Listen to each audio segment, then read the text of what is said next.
Bonjour Audrey Garino.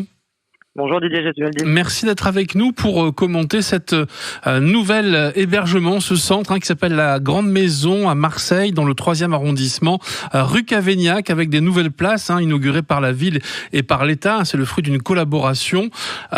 C'est nécessaire évidemment. Vous avez ouvert 450 places depuis 2020. Il en faudra encore beaucoup plus. Vous avez visé 1000. Est-ce qu'on est dans les temps, ou est-ce que ça traîne un peu, ou est-ce que c'est compliqué ? Non, ça reste un objectif. C'est un objectif compliqué à mettre en œuvre parce qu'il nécessite une mobilisation du foncier de notre part. Et ce que nous faisons au rythme d'à peu près 100 places depuis 4 ans et demi. Et puis surtout, ça nécessite des crédits d'État, puisque je vous rappelle que l'hébergement d'urgence est une compétence exclusive de l'État et qui a tendance à rogner ces dernières années sur ces budgets-là.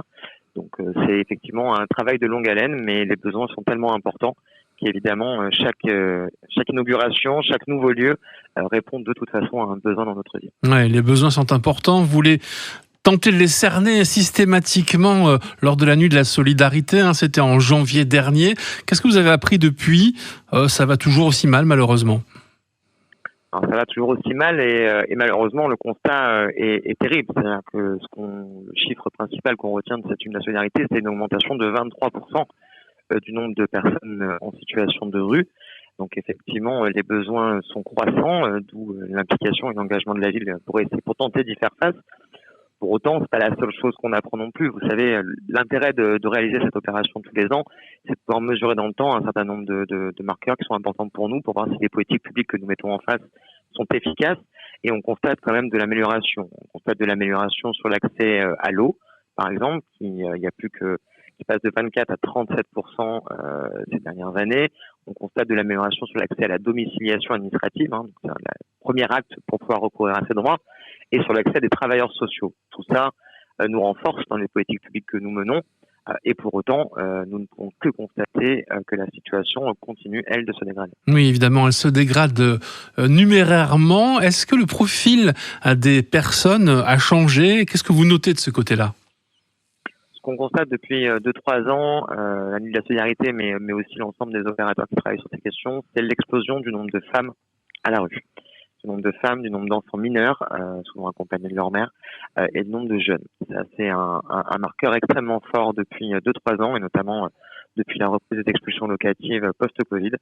Et cette situation nous inquiète beaucoup, puisqu'on sait que les femmes en situation de rue sont plus vulnérables parce qu'elles sont soumises à de nombreuses agressions. Et donc, effectivement, c'est pour ça que sur les près de 450 places que vous avez évoquées, qui ont été des créations nettes de la ville de Marseille en matière d'hébergement d'urgence, plus de 300 sont dédiés à des femmes, précisément pour tenter de faire face à cette nouvelle réalité. Alors, c'est la pauvreté qui coûte cher, comme dit un de vos collègues du conseil départemental, Gérard Fro. C'est pas les pauvres qui coûtent cher, c'est la pauvreté qui coûte cher. Bien sûr que c'est la pauvreté qui coûte cher. Ce sont des politiques publiques qui sont extrêmement onéreuses, indispensables, évidemment, mais extrêmement onéreuses, et il nécessiterait qu'on puisse les prendre sous un autre angle, ou en tout cas sous une coopération renforcée de l'ensemble des pouvoirs publics qui font face à cette question. On vit un temps extrêmement dangereux, extrêmement cruel pour des milliers de personnes. Malheureusement, on ne constate pas d'amélioration, plutôt des détériorations. Et donc, ça nécessite, si mon collègue Gérard Fro, comme vous le citez, dit toujours la pauvreté coûte cher, vous m'avez aussi, moi, entendu dire à nombreuses reprises que face à un fléau comme celui-là, ils feront un front commun de l'ensemble des pouvoirs publics, et je ne peux malheureusement que constater que ce n'est toujours pas le cas. Et il y a aussi à Marseille toutes ces personnes qui sont très légèrement au-dessus des seuils de pauvreté, qui sont effectivement pas forcément des personnes sans abri, mais qui sont également dans une grande faiblesse.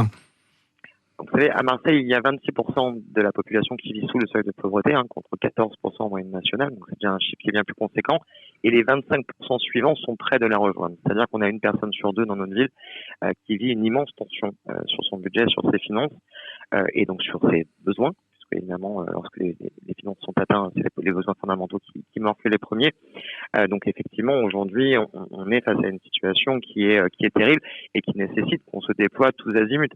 Je rappelle que l'action sociale est une compétence du département des Bouches-du-Rhône, qui a une tendance naturelle ces dernières années à continuer à baisser son budget, et c'est encore le cas cette année. La ville, elle, au contraire, a augmenté, puisque les budgets de l'action sociale ont été multipliés par 2 en 5 ans, et notamment les budgets du CCAS, qui ont connu une croissance continue et qui viennent justement apporter des réponses à ces personnes qui sont près de basculer et qui ont besoin d'accompagnement social. Je pense notamment aux personnes les plus âgées de notre ville, dont on sait que 50 000 personnes vivent sous le seuil de pauvreté et qui nécessitent une prise en charge spécifique, ce que nous mettons en place depuis quelques mois maintenant. Audrey Garino, il faudra que ce soit, alors pas un thème de campagne parce que c'est très laid, mais il faudra que ce soit une des préoccupations de la prochaine campagne municipale. Il faut que ce soit au cœur de la campagne municipale. Les politiques sociales, c'est pas pour se faire plaisir, c'est parce qu'il y a des besoins. Lorsque on regarde toutes les enquêtes d'opinion, la première préoccupation des Français, c'est la question du pouvoir d'achat.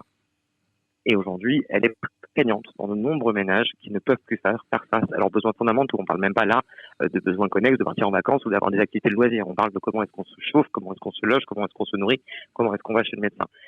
C'est la priorité principale des Français. Évidemment, je imagine que c'est aussi la priorité principale des Marseillais. Et c'est obligatoirement, en tout cas à mon sens, un enjeu de campagne extrêmement fort.